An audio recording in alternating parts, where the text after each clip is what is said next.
So let's talk about this finals matchup, the Celtics and the Mavericks. Honestly, I think this is one of the better finals matchups that we've seen in a while. I think both of these teams are extremely capable of beating each other, if I'm being 1,000% honest. And I think that they are both like complete opposites, Like the Dallas Mavericks.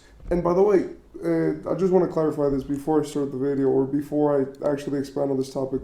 The reason why I haven't been making that many videos is because I don't want to like just force videos out. Now that we have the final set, I think I will be making one every day.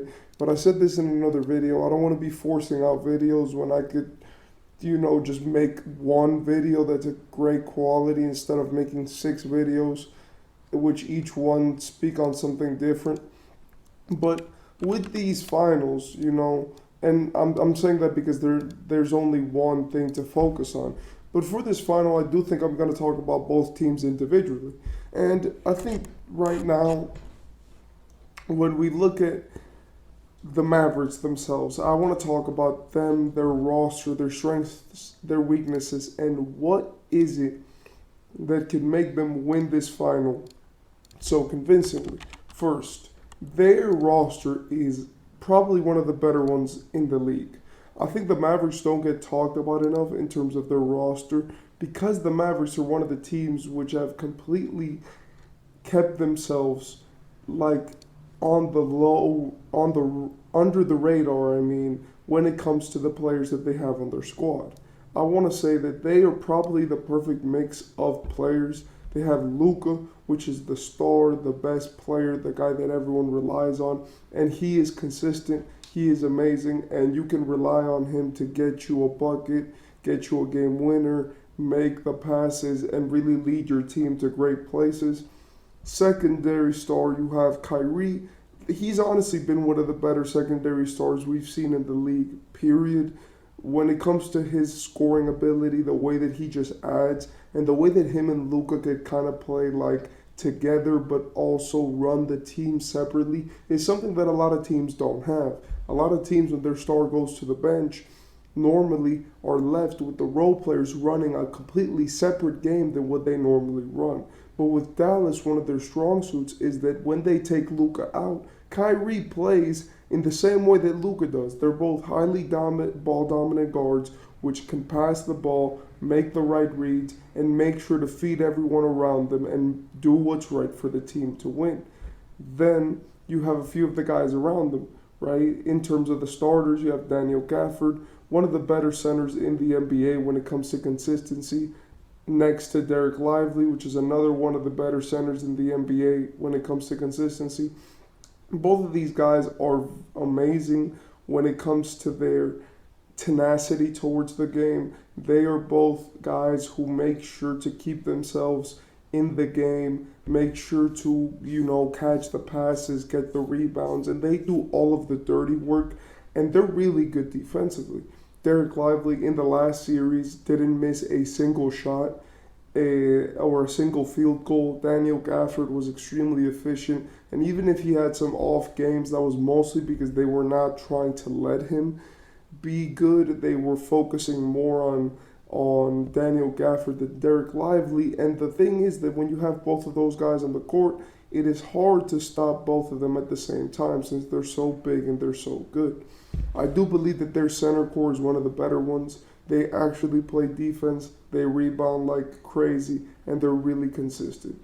Then, when it comes to the rest of the guys, the small forwards and the wings, you have guys like PJ Washington, which is one of the most versatile players in the league right now, apparently, because as soon as he pulled up to Dallas, he could shoot the three, he could play great defense, and he could basically switch on from like the 2 to the 4 and maybe even the 5 if you need him to.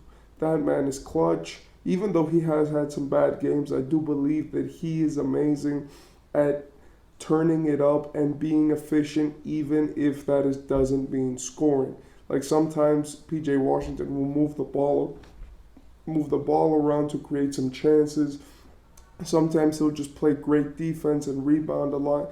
And he's one of those guys that's been proven where he cares more about winning than he cares about getting his personal statistics. Then you have another guy, Derrick Jones Jr., which even though, yes, he is on a minimum, he's been playing like one of the better players in the league right now. He's been averaging great numbers for the playoffs. He's had consistent 20-point games. His high flying abilities are some of the better ones in the league, and his defense has just been there for the entirety of the playoffs.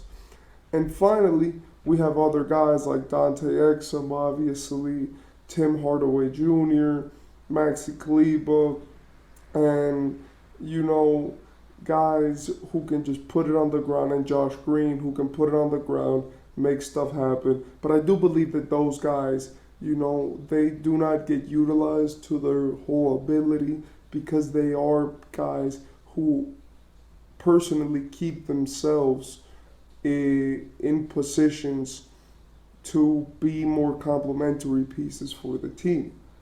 And that's good because obviously you don't want a role player believing he's a starter. Now with Dallas, their best thing is their defense. Yes, they have Luka. Yes, they have Kyrie. And yes, they have a bunch of guys who can play great offense. But really where they get their biggest thing from is their defense. They don't get talked about enough because they have guys on their roster who are not known for being defensive juggernauts. And that is honestly one of the things that has made them special. Where it's like you try to game plan for their offense, but then their defense is what's going to get you. And in my opinion, that's one of the things that make Dallas so unique. Dallas have been one of the teams which consistently have had great defense, especially when it comes to guarding guards, right? And big men. As we saw in the series, right, before the Timberwolves, where they shut down Ant basically and Karl Anthony Towns for most of the games, we also saw them limit James Harden in the last 3 games of that series. We saw them take Shea and make him have some bad games, even though Shea played great that series. We saw that Jalen Williams, even though he also had some great games, couldn't really, put themselves in a position to really win those series, as Dallas have been playing some of the best defense in the league. But the reason why people are not noticing it is because their defense is not conventional. They play defense to stop the person from scoring. They don't care about having the best defensive players in the world, as Luka even plays good defense when people are in front of him. So do I think they could beat Boston? Yes. Now, do I think it's going to take a heroic effort? Probably, because even though I do want Dallas to win, because I'm a Heat fan and I'm sorry, but if Boston gets a championship, that's going to be very painful for me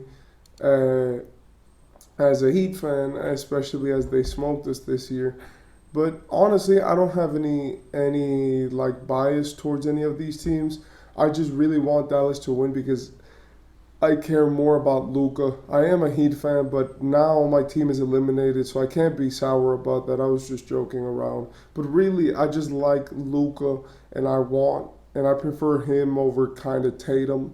So I want Luka to win his first championship. I believe he's going to be one of the best players of all time, as long as the NBA decides to give him some MVPs.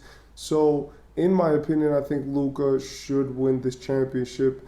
Not because of Boston shouldn't win. Boston is a great team, and they're very well placed to win the finals. I mean, they have the roster, they have the guys, they have the the talent, they have the depth, they have the coach. Even as much as I don't like Joe Mazzulla, he's actually coached very well these playoffs, and I can't put that against him. But now that it's the championship, and now that it's the end, the number one, whoever wins this is the champion.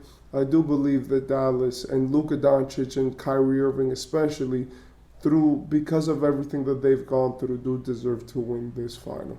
Now, is that what's going to happen? I have no idea. I will be watching every single game of this series, and I will be talking about it too.